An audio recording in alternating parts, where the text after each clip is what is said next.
This is Mike Regan with TransAct's 2-Minute Warning for the week of September 20th. And in this week's 2-Minute Warning, we're taking a look at why 2022 could be a very challenging year for shippers.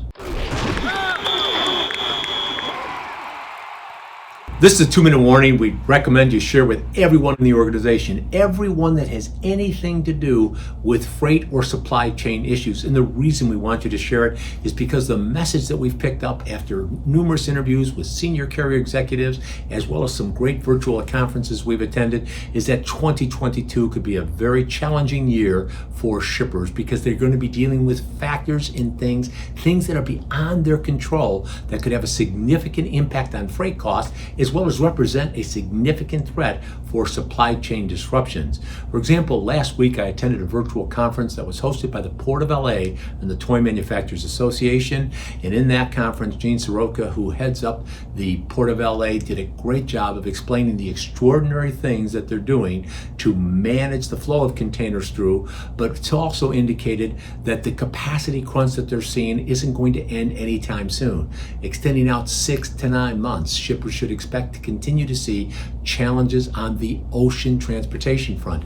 Now, over on the parcel side, Jerry Hempstead, who's our resident parcel expert, brought up an interesting point. He said, Mike, you need to understand, and shippers need to understand, that the parcel networks are already flush with freight. They are operating at capacity, which brings up an interesting question. How are they going to move packages in November and December, as well as times of 2022 when volumes spike? That's why he mentioned, FedEx sent a signal a couple of months ago when they fired a bunch of customers, and UPS is using accessorial charges to send clear messages about the kind of freight they want or don't want. Now, in this kind of environment, what are the things that people in the organizations need to do? Take a look at changing the practices and processes to drive how your company consumes freight if you want to have a reasonable shot at managing costs in a capacity tight environment. Now, fortunately, you don't have to do that alone.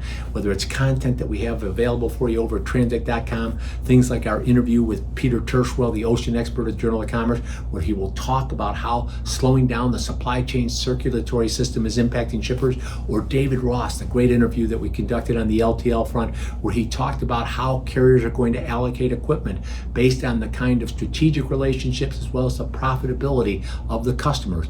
We have a rapid assessment process that can identify the kind of processes and practices you can change that will yield the most significant benefits. We'd love to talk to you about that.